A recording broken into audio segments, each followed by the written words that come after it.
Chapter 572. It was a dreadful truth, one that couldn't be fully conveyed with a mere word or two. A mix of conflicting urges to either swallow it whole or to spit it out tickled at either's throat. Images from a distant past jumbled and sped past behind his closed eyes. Though he was in contact with Kishir and shouldn't have felt cold, his fingertips turned icy. As either exhaled thinly, as though drenched by the chill, the strong arm supporting his back pulled him closer. The force was so strong, it was as if the being within those arms would vanish if not held tightly enough. Breathing became slightly laborious, yet either found that preferable. Through this constraining sensation, he could feel assured that both Kishir and he were alive. The resounding heartbeat from the chest against his ear clearly conveyed that this was not a dream or an illusion of a decapitated convict.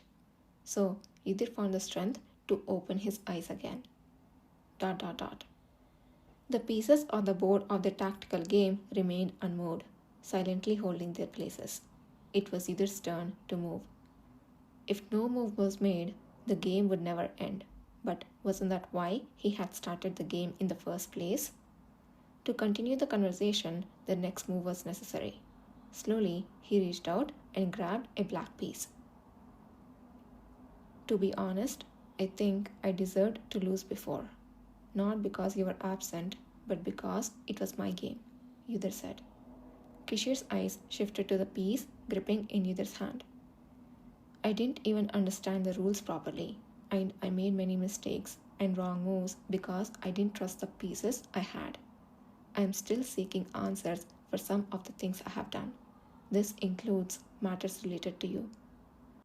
Even if Kishir were to ask about his absence, Yudhir had little to offer by way of satisfying explanation. But I can tell you this, a finished game is just that, a finished game.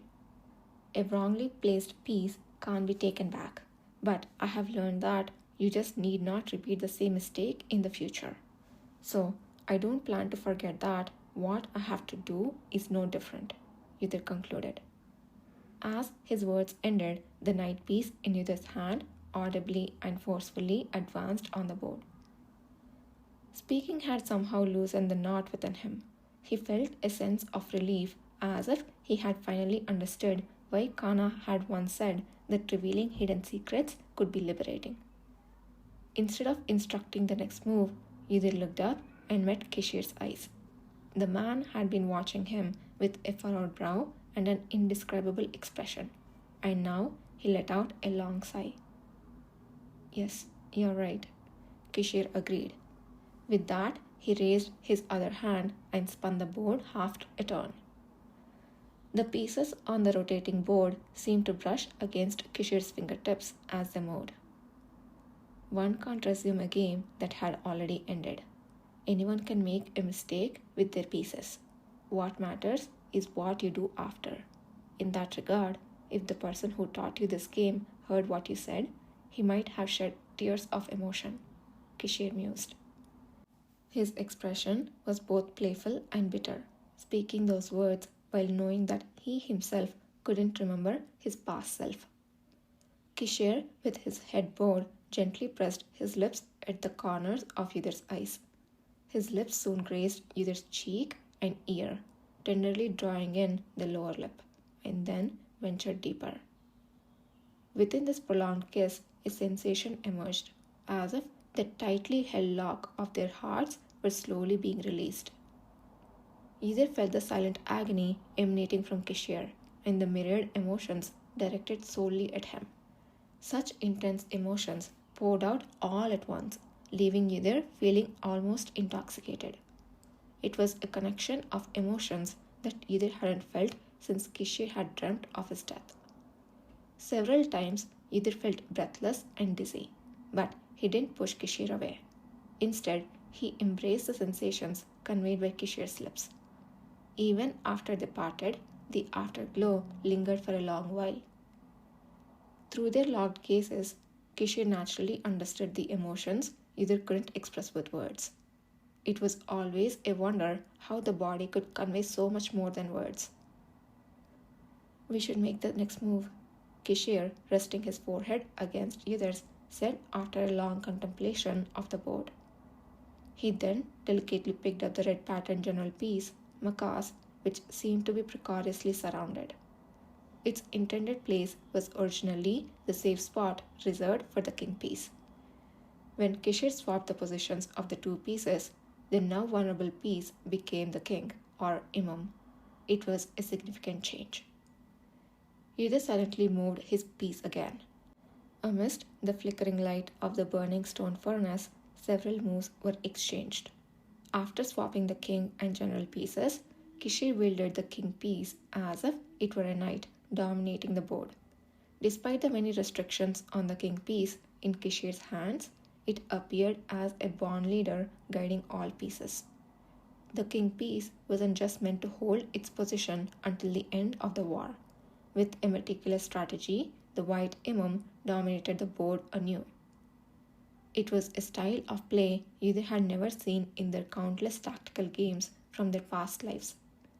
Within Kishir's innovative use of the king piece, the red general piece acted as if it were a third imam, fulfilling its role. Yudhir realized for the first time that a single move of the imam could so vividly change the small world on the hexagonal board. Yudhir's black pieces bravely charged, but they struggled against Kishir's white pieces, which adeptly attacked and retreated. Yet, even though he was losing, Yudhir didn't feel bad at all. Finally, Kishir's advancing white imam gracefully defeated the opponent and took its place. The victory was undoubtedly his. Leaving the dominant piece on the board, Kishir finally spoke. "Now, what do you think I'm going to ask?" "I always thought you would ask how I managed to return here," Yudhir replied. "If you knew the answer, you wouldn't have shown less interest in the ancient records related to time." Kishir speculated that Yudhir didn't know the reason for his return to the past. Was I wrong? "No, you're right. What I want to ask is something entirely different, but it's also the most important." Yudhir nodded firmly in agreement. "Understood. If you're asking about the former commander, then..." No, that's not it." The man let out a soft chuckle before suppressing it. "Didn't I say there are still many unanswered questions about me from the previous game? It's not that important, so there is no need to discuss it now. I will talk about it when everything becomes clear." Yudhir doubted his own ears for a moment before cautiously asking, "Why wouldn't that be important?" "There is something I want to say in advance, since you seem overly concerned. How I disappeared in the previous game doesn't particularly intrigue me."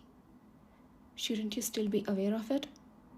"Well, as far as I can see, the me from back then was neither a good beginning nor a good ending for you. Knowing more about that time is unlikely to change this view."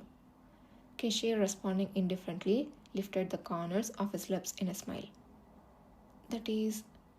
It was a sharp inference, as if he had seen the relationship from a previous life in its entirety. Faced with the many displays he had seen up to this point, Yudhir eventually closed his mouth and struggled to find his words. "It's different now." "Good. That's the only thing I can be happy about right now. I can't express how grateful I am that you put it so kindly." Kishir once again pressed his lips against Yudhir's forehead. "What I most want to know right now are the conditions you believe are necessary to win in this new game and your ultimate goal. ... You haven't told me your larger objective, even though you have abandoned revenge to pursue it so fervently.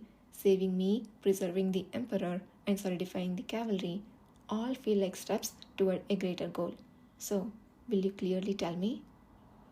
It was only then that Yudhir realized he had never articulated his greatest ambition, to save the world. He had never felt the need to say it out loud, as he was deeply rooted in the belief that no one would trust him. He stared blankly at the man before him for a long time. Even when faced with those trusting red eyes, the words were not easy to release. Would he believe him? Would he not? Finally, a voice strained from years of torment flowed forth. My aim, my goal is ... to prevent and avert all the impending disasters that would befall our world. With just a single sentence, the long age of distrust came to an end, and then Kishir smiled at Yudhir with an expression he had never anticipated. I was going to say that even if your goal was world domination, I would still support you. Guess I got it half right.